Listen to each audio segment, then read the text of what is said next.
নমস্কার বন্ধুরা, welcome to my channel SB explorer.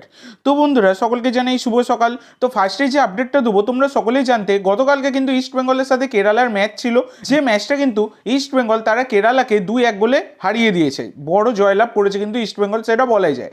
তো ব্যাপারটা হচ্ছে, গতকালকের ম্যাচের রিভিউ ভিডিও তোমাদেরকে দিয়ে আলোচনা করেছিলাম কেমন খেলেছে ইস্ট বেঙ্গল। কিন্তু ইস্ট বেঙ্গল সমর্থকেরা তারা সবসময় রেফারির সিদ্ধান্ত নিয়ে মোহনবাগানকে দায়ী করে, তো সেই রকম টিপও কিন্তু তারা না পায়। কিন্তু ব্যাপারটা হচ্ছে, কালকের ম্যাচটা তোমরা যদি দেখো, পুরোপুরি কিন্তু রেফারির থেকে সাপোর্ট পেয়েছে ইস্ট বেঙ্গল। যেটা রেফারির ভুলভাল ডিসিশন ছিল, যে সাপোর্ট কিন্তু পুরো ইস্ট বেঙ্গল পেয়েছে। তো ব্যাপারটা হচ্ছে, গতকালকের ম্যাচে চুননুঙ্গা তিনি কিন্তু পেনাল্টি বক্সের বাইরে আদ্রিয়ান লুনাকে তিনি ঠেলে দেন, তিনি গিয়ে পড়েন, লুনা গিয়ে পড়েন পেনাল্টি বক্সের ভেতরে। সেটা একটা ফ্রি কিক পাওয়ার কথা ছিল, যেটা কিন্তু রেফারি দেয়নি। রেফারি অশ্বিন পুরোপুরি সাপোর্ট করেছে ইস্ট বেঙ্গলকে। এছাড়া কিন্তু সায়ন ব্যানার্জি তিনিও একটা ফাউল করেন, যেটাও কিন্তু অবশ্যই ফাউল ছিল, কিন্তু ফাউল দেওয়া হয়নি খেলা শেষের কিছুক্ষণ আগে আর কি। তারপর যেটা হরমিপাম রুইবাকে ইয়েলো কার্ড দেখানো হয়, সেটাও কিন্তু ইয়েলো কার্ড ছিলই না, কারণ হরমিপাম রুইবা তিনি কিন্তু পুরোপুরি বলে ট্যাকেল করেছিলেন, কোনো প্লেয়ারকে আঘাত করতে চাননি। তো সেটাও কিন্তু ইয়েলো কার্ড হয় না, সেটাও কিন্তু ইয়েলো কার্ড দেওয়া হয়েছে। এছাড়া ম্যাচের মধ্যে প্রচুর ইনসিডেন্ট ঘটেছে, যেটা কিন্তু পুরোপুরি কিন্তু ইস্ট বেঙ্গলের ফেভারেই রেফারি দিয়েছেন। তো ইস্ট বেঙ্গল সমর্থকেরা যেটা দাবি করে, যে রেফারি সবসময় নাকি মোহনবাগানকে সাপোর্ট করে, মোহনবাগানের কথায় রেফারি চলে।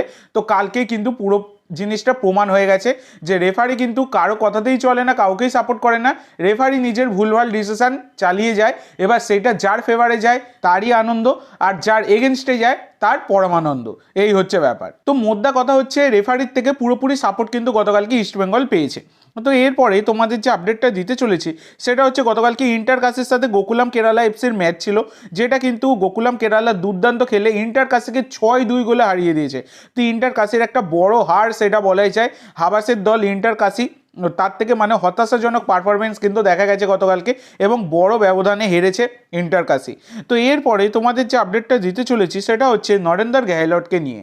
তো 24 বছর বয়সী ভারতীয় এই ডিফেন্ডার নরেন্দর গেহলটকে তোমরা সকলেই চেনো। মার্কেট ভ্যালু 1 কোটি টাকা, আর ডিফেন্সিভ পজিশন ছাড়া তিনি রাইট ব্যাক আর লেফট ব্যাকেও খেলতে পারেন। তো বর্তমানে উড়িষ্যা এফসির সাথে যুক্ত, আর 31শে মে 2025 অবধি তার কিন্তু চুক্তি রয়েছে উড়িষ্যা এফসির সাথে। তো ব্যাপারটা হচ্ছে, এই নরেন্দর গেহলট তাকে কিন্তু নিতে চাইছে বর্তমানে দাঁড়িয়ে মুম্বাই সিটি এফসি এবং মোহামেডান এসসি। তো মুম্বাই সিটি এফসি তারা কিন্তু ভীষণভাবে টার্গেট করেছে নরেন্দর গেহলটকে দলে নেওয়ার জন্য। এছাড়া মোহামেডান এসসি তারাও কিন্তু নিতে চাইছে, কারণ দেখো, এই 2025-এর 31শে মেতেই তার চুক্তি শেষ হয়ে যাবে, এই সিজন শেষ হলেই। তো সেক্ষেত্রে তাকে পুরোপুরি ফ্রি ট্রান্সফার কিন্তু করাতেই পারবে। তো এবার দেখা যাক কি হয়। আপাতত মুম্বাই আর মোহামেডান তারা কিন্তু একদমই হাত বাড়িয়ে আছে তাকে দলে নেওয়ার জন্য।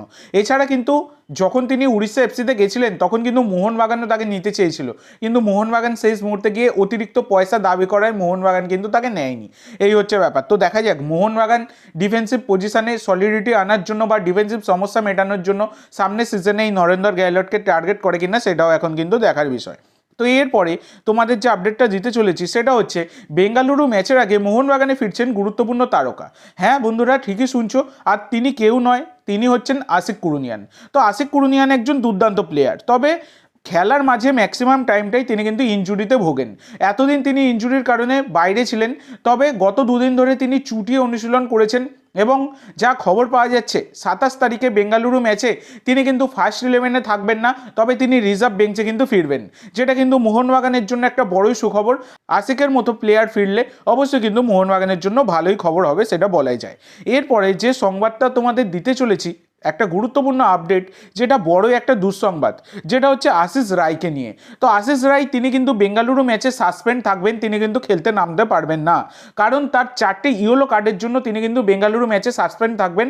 এটা কিন্তু মোহনবাগানের জন্য একটা বড় ধাক্কা, কারণ আশিস রায়ের মতো কোয়ালিটি প্লেয়ার তিনি খেলবেন না, এটা একটা বড় ধাক্কা, সেটা বলাই যায়। কিন্তু একটা বড় খবরও আছে এক্ষেত্রে, যেমন এর আগেও একটা ম্যাচে হয়েছিল, যেখানে দীপেন্দু বিশ্বাস আশিস রায়ের জায়গায় খেলেছিলেন, তেমনি এই ম্যাচেও কিন্তু দীপেন্দু বিশ্বাসকেই তৈরি করা হচ্ছে আশিস রায়ের জায়গায় খেলবার জন্য। তো এবার দেখা যাক কী হয়। সেই ম্যাচে, যে ম্যাচে আর কি আশিস রায়ের জায়গায় দীপেন্দু খেলেছিলেন, রাইট ব্যাকে দুর্দান্ত খেলেছিলেন। তো এবার দেখা যাক দীপেন্দু কেমন খেলেন। তো আজকের জন্য এইটুকু বন্ধুরা। ভিডিওটি ভালো লাগলে অবশ্যই লাইক করো, শেয়ার করো, আমার চ্যানেলে প্রথমবার এসে থাকলে চ্যানেলটি সাবস্ক্রাইব করো, আর কমেন্ট করে জানাও ভিডিওটি কেমন লাগলো। ধন্যবাদ।